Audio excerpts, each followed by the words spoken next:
Hello everyone and welcome back to Age Nagash, which is a channel dedicated to Age of Sigmar. In this video I want to talk about how do you start a death army in Age of Sigmar. So firstly we're going to start with the Flesh Eater Courts, and this is because this is probably half of my 11,000 point death army is made up of, so I know them fairly well. And it might not surprise you, the best way to start with these guys is going to be the start collecting box, which as you can see on the screen now, on the picture you receive a Terrorgeist, 3 Cryptoras and 10 Crypt Ghouls. But where the magic with this box really is this is essentially you can build all the models in their army apart from the Vargolf from this box. So like I say, it says you get a Terrorgeist, Cryptoras and Crypt Ghouls, but that Terrorgeist, yeah, of course you can have the Ghoul King on him or off him. You can also make a zombie dragon with it, and then a zombie dragon with the Ghoul King on top of it as well. If you make the big beastie without the abhorrent Ghoul King on top of, it's not just a model you are never going to use. The Ghoul King, you can easily mount him on a normal sized base, and you even get a large rock in the kit as well for him to stand on, so it's not like you're going to have to try and find out how to make him position right so he looks like he's meant to be on a normal base. They give you a bit of scenery for him to stand on anyway. So you've got that. So the big beastie can be made into like 2 different variants, and then 4 supposedly if you count the Ghoul King being on and off it. So that's the big beastie. And then if we move on to the 3 Cryptoras you get. Now this is going to be a little bit interesting because these Cryptoras can be made into Crypt Flares as well, which are essentially Cryptoras but without arms. They have wings. Of course they have a different War Scroll rules and stuff. I have done a video on all the different units in the Flesh Eater Courts, so you're more than welcome to go and check that out. This isn't really what this video is going to be about, but what you can make with them is the Crypt Flares, like I say, by just literally swapping the arms out for wings, and then you have a completely different unit. With the Cryptora kit you can also make the hero version for the Cryptoras or the hero version for the Crypt Flares, which are their Courtiers, and they are very important, and we'll get into those in a little bit. So that's the Cryptoras you will get in this, as like I say, you can make them Crypt Flares, and then the last thing you'll get are Crypt Ghouls. Now apart from being able to turn one of the Crypt Ghouls into their Courtier, they are essentially Crypt Ghouls. You can't really, there's no other unit you can change them into apart from that hero like I mentioned. There's nothing wrong with that, they're just fine, they're just your box standard battle line. So that's the box. Now if we look into pricing, the big beastie, being the Terrorgeist or zombie dragon with a Ghoul King, is going to cost you £36 separately. The 3 Cryptoras or Crypt Flares is going to cost you £29 separately, and then the Crypt Ghouls are going to cost you £25 separately, but you would get 20 instead of 10, so you're looking at £12.50 for the 10 you'll get into that box. And of course all these prices are in British pounds. Then when we all add it up, it comes to £77.50. So already you're making a £27.50 saving with the Flesh Eater Court Start Collecting box, which in all honesty is a really good saving. So how good is the Start Collecting box?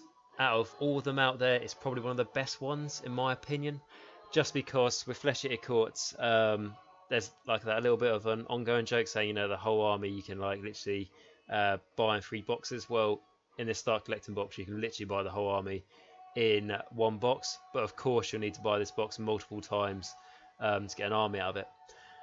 But the only caveat I'll say to this box, you don't get a Vargolf Courtier, which is a really big must-have in my opinion for a Flesh Eater Court army, just because I never take a Flesh Eater Court army without a Vargolf. In all honesty, I've been to quite a few tournaments now, and they're such a vital piece of the army, as essentially do what other Courtiers do, but just a lot better. So yeah, that's like one caveat to this box, but you can't have everything in this box. And you can obviously just buy a Vargolf separately. And yeah, in this box you get really everything you want. You get your ghouls, so you get your horde in there. You get your Cryptoras, which are basically your elite monstrous infantry if you like, but you can also make them into the Crypt Flares. and then you get your big beastie, which of course is the Terrorgeist, you know, the centerpiece of the model, and it is a really nice model. In short, there's nothing in this box that you would really want, or you would buy the box and you would, you know, build everything and go, oh, I really don't need these guys, you know, it's a bit of a waste, which can be the case with some of the other start collecting boxes. So after you get this box, what is the best way to go forward with Fleshier Courts? Now, this is where for Fleshier Courts, really just another one of these boxes. Maybe you could get a couple just to build up those units of Crypt Ghouls and Crypt Horrors or Crypt Flares, whatever takes your fancy. And you might be thinking, well, why do you need you know, additional Terrorgeists and Zombie Dragons? And in a lot of the cases you don't, but for me they're one of my favourite models in the whole game, so I have 4 in my Fleshier Court army just because you really can't get enough of them. Yeah, I never really use any more than 1 in a competitive like match play game, if I'm honest, but you know, they're so awesome not to have. The other alternative, what you could do with Fleshier Courts, and I don't know how long this box is going to be in the marketplace for, so just bear that in mind, but that box is the Fleshier Courts Night Feast Hunters, which was one of the boxes that came out for Skirmish, I believe, which was the Fleshier Court box, and what you had in there was 3 Crypt Horrors and 20 Crypt Ghouls, and that box costs you £40. So again, with the savings, was it 20 Crypt Ghouls, I said was £25, and then the Crypt Horrors are £29, so together that's £54, and the box is £40 for that bundle. So already you're making £14 saving, and yeah, that's not as good as a saving as the start collecting box. That's really because there's no, you know, big monster in this one, so you're not getting a huge discount that way. But if you really want to build up your Crypt Ghouls, this is probably going to be a better shout, as you can build up your Crypt Ghouls and your Crypt Horrors at the same time, or your Crypt Flares, whatever takes your fancy. Whereas in the start collecting box, it's not as easy to do that, because they're essentially giving you, you know, the Terrorgeist, the Zombie Dragons, so you can't really complain there.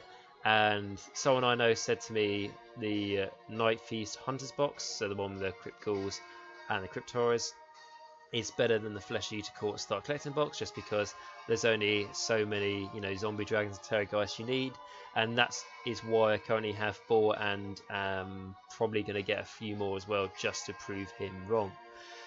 So yeah, they're the really sort of 2 add-ons you can get for the start collecting box.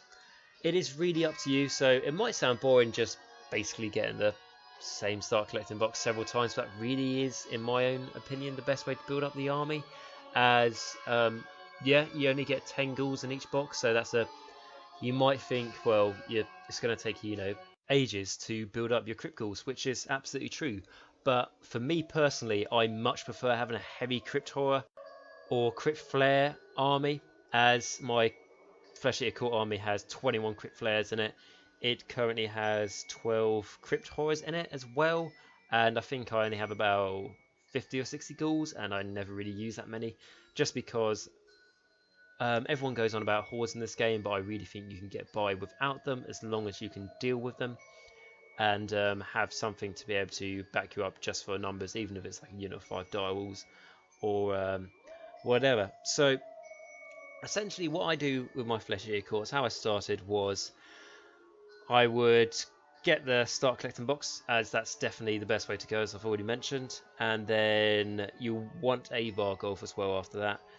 But really, just pick one of the battalions you like the look of in the Fleshier Court Battletome and use that to build your army. As if there's a battalion you really like and you think, yeah, this is definitely how I want to play with them in the game, there's not really much need to try and build your army in all different shapes and sizes, if you like, you know, and go in loads of different directions with them. I've done that personally just because I really like the Fleshier Courts.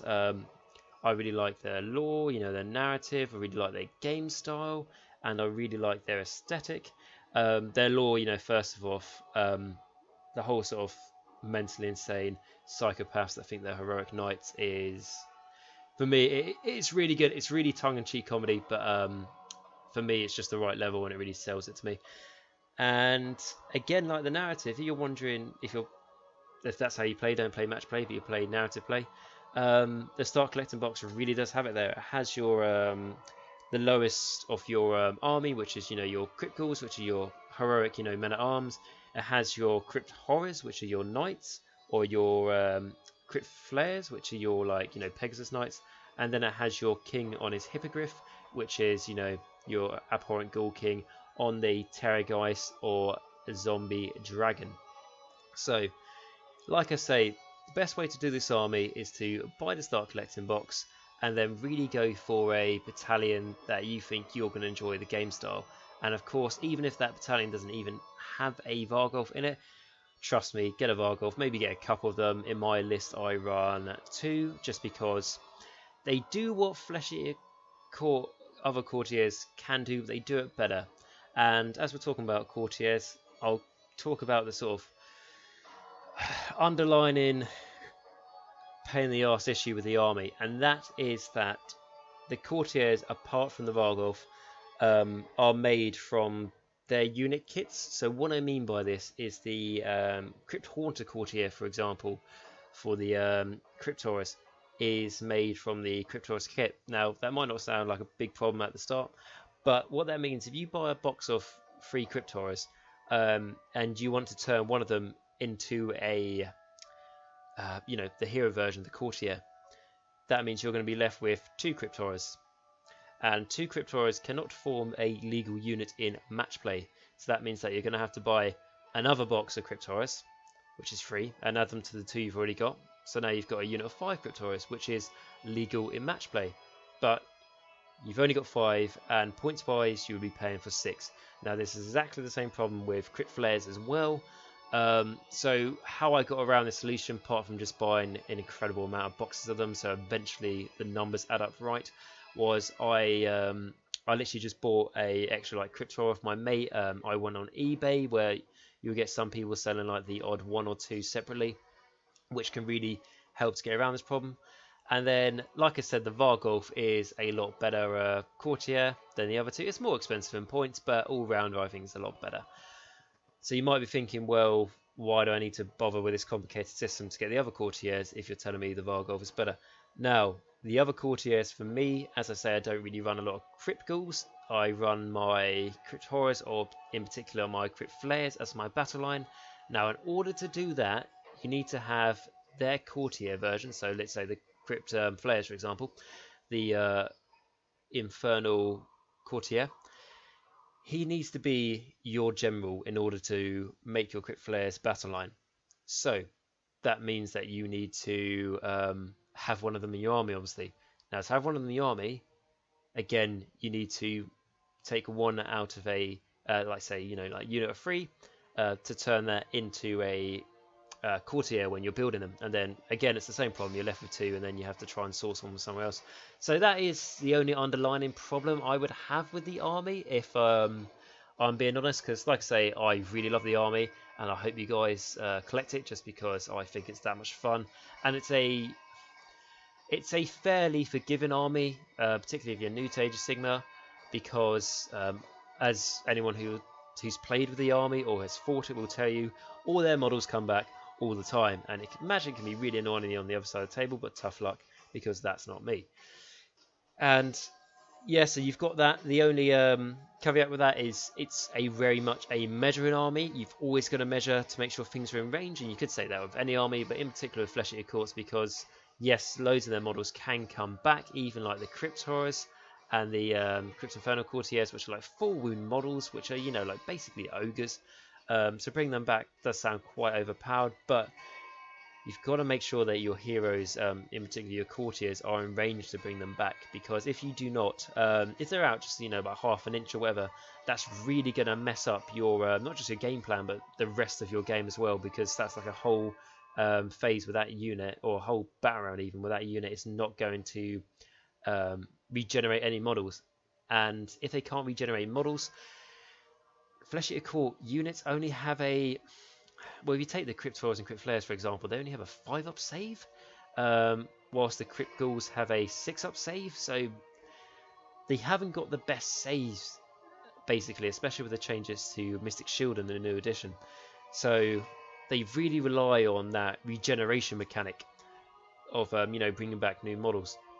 So that's why it's so vital to have your courtiers there. So like I say, they're quite forgiving as long as you always make sure everything's in range.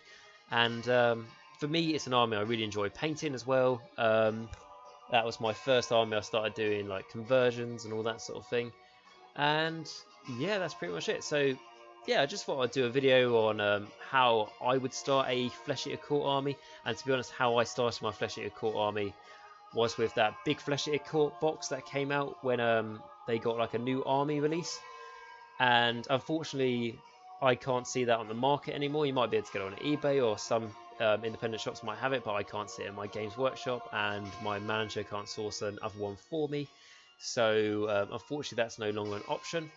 But to be honest, I think even the Start Collecting box is better value than that anyway, and that came out after this big box anyway. So it's definitely the right way to go. And again, like I say, with Flesh Eater Courts, they're basically their whole army is in that one box, so you might as well just do that. It's not really an expensive army too much. The only problem, like I say, that can be a pain is trying to source the extra models so you can create your courtiers. But there's always people selling Flesh Eater Courts on eBay, on Facebook, things like that, so it's not too hard to source. And yeah, it's a really fun army. You can really get behind the sort of character behind it. I find I do anyway. You get carried away. And it's nice to see that Bretonnia has been remade into Age of Sigmar. Then, if I haven't said it already, the obvious is you definitely want the Battle Tome. Just because if an army has a Battle Tome in Age of Sigmar, you should get it. It's really going to help your improvement of the army, definitely how it plays, because you get all the battalions in there. Also, it goes without saying, like I've already mentioned in this video, all the laws in there are fantastic. And you might be saying, but the Flesh Eater Court Battle Tome is, you know, out of date, or, you know, I wouldn't really say it's out of date, but it's one of the older ones. It came out before the General's Handbook, so the problem with that is there's no allegiance abilities in it. Some of the battalions are a bit more narrative than, you know, competitive sort of thing. But that has been reworked in the new edition. So some of the battalions are now what used to be a bit, no, I never take that, that's really quite poor unless it's a narrative game, are now in match play really quite good. And I might look to do a video in going over those battalions, because I have talked about those battalions before in another video, but I might need to readdress them to tell you my thoughts on them now. So yeah, you want the Battle Tome, and yeah, it doesn't have the allegiance abilities in there, so you're going to need to buy the General's Handbook 2018, or you're going to need to just download the Age of Sigmar app on your phone and then buy the allegiance abilities on that and the battalions on that. What might be the better option for you, but I personally like having the physical copy in my hand, because I've always been a little bit, not old school, but a little bit, I like to have the books in my hand rather than just reading it off a phone. Also, my phone, as I think I've mentioned in previous videos, is quite old. It likes to die a lot, and it really likes to piss me off. So that's why I don't trust it, and I like physical copies. So if I haven't rambled on enough in this video, I think I'm going to leave it there. Like I said, I just wanted to give you guys a reason for why to start Flesh Eater Courts. And if you're already thinking about it, maybe just a couple of tips of helping you to choose what sort of selection of units you want in Flesh Eater Courts, or in general just how you want to start it and then move on from starting it. And yeah, basically in summary, all I can say is get the Battle Tome, get the Start Collecting box, and pick a battalion that you think you're going to enjoy playing, or you simply just like the models in that battalion. So, like I say, I'll probably do another video on Flesh Eater Courts saying about the changes to them in the new edition. But for that, I'm going to leave the video there. If you've enjoyed this video, guys, please like, subscribe, and comment down below. Let me know if you're thinking about starting a Flesh Eater Court army, and I will give you any tips I can personally, or you've got any questions, I'll be happy to answer them. And I was originally in this video going to talk about probably about 3 or 4 different fractions there are in Def and how to start each one of them, but I think that would make this video go on to far too long, so I'm going to do separate videos on those. Right, so like I say, I'm finally going to end this video here. So if you've enjoyed this video, please like, subscribe, and comment down below. I thank you as always for watching these videos. It means a lot to me, And until next time, remember, Nagash is all, and all is one in Nagash.